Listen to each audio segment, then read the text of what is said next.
Buddhism, a guiding light for the soul. Have you ever paused to ask yourself, what is Buddhism really? In a world rich with diverse beliefs and philosophies, Buddhism stands out as a unique path, not merely touching upon the spiritual, but delving deeply into the very nature of life itself. To truly understand the essence of Buddhism, we must move beyond conventional definitions. Some call Buddhism a philosophy because of its profound insights. Others view it as a religion, given its rituals and symbolic practices. Yet, perhaps Buddhism transcends all labels. For over 2,500 years, the teachings of the Buddha have endured not merely as a historical legacy, but as a beacon of hope and wisdom, guiding millions of people through suffering to find peace and fulfillment. What makes Buddhism truly special is its accessibility. It offers a path that anyone can follow, no coercion, no blind faith, only practice and experience. Above all, it is a journey that helps us to deeply understand ourselves. So, what is Buddhism? Is it a philosophy, a religion, or is it a path to enlightenment? Let us explore together to uncover the answer. Is Buddhism a philosophy? When people think of Buddhism, they often associate it with Western philosophical traditions. The teachings of the Buddha, after all, are deeply profound and analytical, much like the works of ancient Greek or modern philosophers. However, reducing Buddhism to a mere philosophy risks misunderstanding its true essence. Buddhism is not a collection of abstract theories or speculative ideas. The Buddha was not a revolutionary philosopher, nor was he attempting to create a new school of thought. Instead, he was someone who directly experienced the truths of life, truths that anyone can verify through their own experience. He once said, "What I teach is like the leaves in my hand. What I do not teach is as vast as the leaves in the forest." This statement underscores the Buddha's approach. He focused on what was essential to help people overcome suffering rather than indulging in unnecessary intellectual pursuits. His teachings were not meant to satisfy curiosity, but to purify the mind and guide it toward enlightenment. Beyond philosophy, Western philosophers such as Heraclitus, Spinoza, and William James made significant contributions to understanding the nature of reality and consciousness. They spoke of impermanence, the changing nature of the mind, and how humans confront suffering. Yet, more than 2,500 years ago, the Buddha articulated three core truths that transcend philosophical speculation. Impermanence. Everything in life is subject to change. Nothing lasts forever. Suffering. Suffering is an inherent part of existence. Non-self. There is no permanent self. Everything is a temporary combination of conditions. These are not merely concepts to contemplate, but realities to be experienced. In Buddhism, one does not simply think about these truths, but actively engages with them through meditation and self-transformation. Practice over theory. What sets Buddhism apart from philosophy is its emphasis on action. While philosophy often revolves around analysis and reasoning, Buddhism is inherently practical. It offers a roadmap for people to follow, allowing them to directly experience and embody its truths. The Buddha likened his teachings to a raft. It is not something to admire, but something to use to cross the river of suffering. The Buddha succinctly stated, "I teach only two things, suffering and the end of suffering." This encapsulates Buddhism's core purpose, not to theorize about suffering, but to offer a tangible way to overcome it. More than a philosophy, Buddhism transcends philosophy because it does not stop at intellectual reflection or the pursuit of wisdom for its own sake. Instead, it provides a way of life, a practical path where individuals can discover answers through personal practice and direct experience.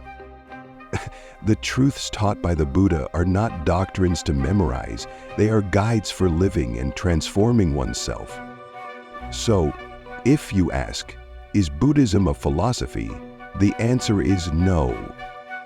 Buddhism is a way of practice, a path that goes beyond the limits of philosophy. It is a journey toward ultimate liberation from suffering, a journey that anyone can undertake. Is Buddhism a religion? For over 2,500 years, Buddhism has often been classified as one of the world's major religions. But is Buddhism truly a religion in the traditional sense? To answer that, we need to understand both the essence of Buddhism and the concept of religion itself. What is religion? The English word religion, according to Professor Rhys Davids, does not exist in all languages, and its origins remain unclear. Some suggest that it derives from the idea of binding or connecting with the divine. Conventionally, religion is defined as a system of beliefs and rituals centered on faith in one or more supernatural powers or deities.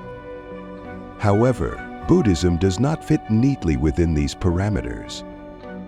The Buddha did not teach the existence of an omnipotent deity who governs the universe or demands worship. Nor did he insist on blind adherence to rigid doctrines. Instead, Buddhism focuses on understanding the nature of reality and helping individuals transcend suffering through personal effort and practice. No blind faith. A defining characteristic of Buddhism is its rejection of blind faith. The Buddha emphasized that truth must be verified through personal experience.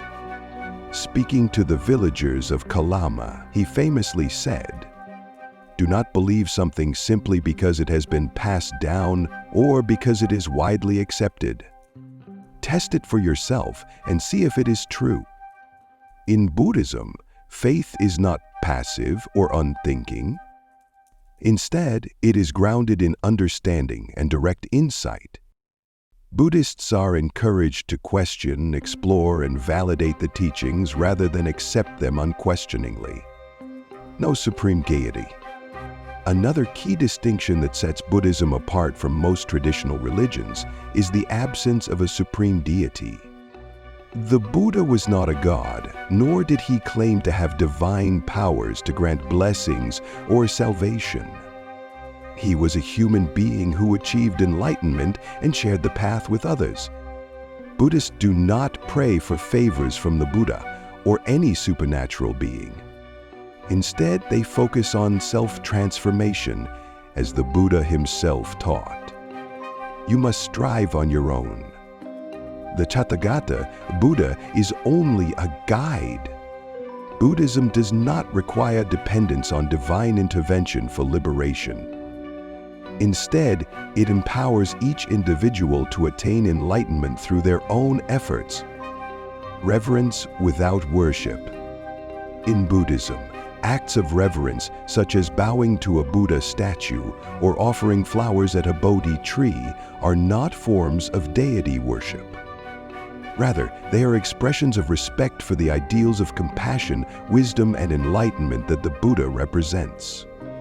These rituals remind practitioners of the impermanence of life and the transformative potential of the path. One time, when the Buddha was nearing his final nirvana, many disciples gathered to pay their respects. However, one monk chose to meditate in solitude instead. When asked why, he replied, "I believe the best way to honor the Blessed One is to achieve enlightenment before he passes away."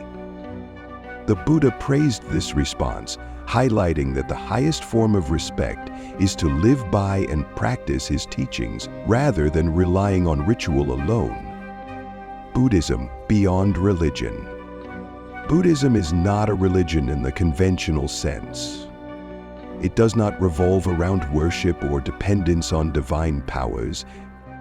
If religion is understood as a system that helps people overcome suffering and find inner peace, then Buddhism could be seen as a religion. But if religion is defined as submission to a deity or adherence to rigid dogma, Buddhism stands apart. Karl Marx once described religion as the opium of the people. Buddhism, however, is far from this characterization. It does not bind the mind, but encourages freedom of thought and self-reliance. This emphasis on autonomy and inquiry has allowed Buddhism to thrive and inspire millions for over 2 millennia. Ultimately, Buddhism is more than a religion. It is a practical way of life, a path leading to complete liberation from suffering. And it is a journey open to anyone willing to take the first step. Dhamma, the path to liberation. In Buddhism, the word Dhamma holds a profound meaning that goes far beyond a mere system of teachings. Dhamma is not just the Buddha's words. It is the natural truth, the universal path to liberation that anyone can experience for themselves. It does not belong to any single individual or era, but is an eternal principle that transcends time and space. What is Dhamma?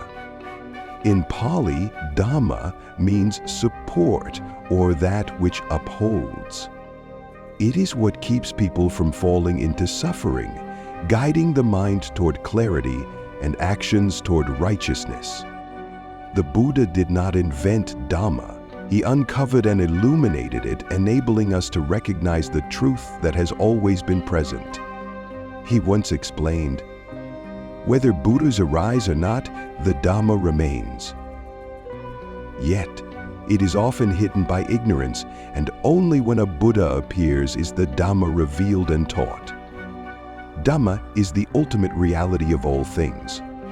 It is the unchanging truth about existence. All things are impermanent, anicca, inherently unsatisfactory, dukkha, and devoid of a permanent self, anatta. Dhamma, the path to liberation. The Buddha taught that the nature of life is suffering. Yet he didn't stop at merely pointing out suffering. He provided a way to overcome it. This is the essence of Dhamma. Not just a realization, but a practical method for transcending suffering. In the Udana, the Buddha compared Dhamma to the saltiness of the ocean.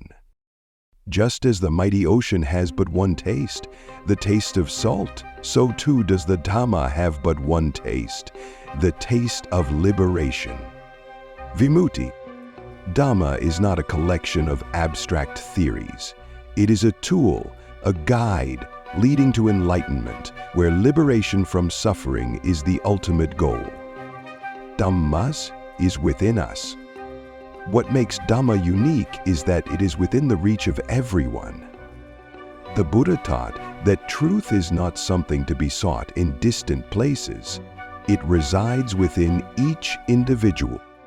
He encouraged us to discover Dhamma through personal practice and experience. He emphasized, "Be an island unto yourself, rely on yourself. Be a refuge to yourself. Let the Dhamma be your guide. Do not look for refuge outside of yourself." This means that liberation does not come from any external force, but from one's own effort. The Buddha is a guide, but the responsibility to walk the path lies solely with us. Practicing Dhamma. To realize and practice Dhamma, one must follow the Noble Eightfold Path, a set of principles that guide thoughts, speech, actions, and lifestyle.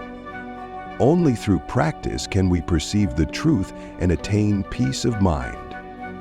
The Buddha once declared, "I teach only one thing, suffering and the cessation of suffering." This is the essence of Dhamma, helping people understand the reality of life so they can transcend suffering and reach enlightenment. Dhamma, a guiding light. Dhamma is not just a set of teachings, it is a guiding light in life. The Buddha taught that all suffering has a cause, and the path to end that suffering is always available. This journey does not depend on divine intervention or blind faith, but on wisdom, effort, and perseverance. Just as the ocean has one taste, the Dhamma has a single purpose: liberation. It is complete freedom from suffering, a state of perfect enlightenment that anyone can achieve by turning inward and seeking truth within themselves. Buddhism, a path to enlightenment. Buddhism is not a rigid religion, philosophy, or belief system. It is a path to enlightenment, open to anyone willing to embark on a journey of freedom and self-liberation. For over 2,500 years, the teachings of the Buddha have endured, not just as a cultural legacy, but as a guiding light for those seeking peace and truth in a complex world. So, what do you think? Is Buddhism a philosophy, a religion, or a path of liberation that transcends all boundaries? The answer doesn't lie in definitions. It lies in your own experience. Take the first step for yourself, because as the Buddha taught, you must strive on your own. The Tathagata is only a guide,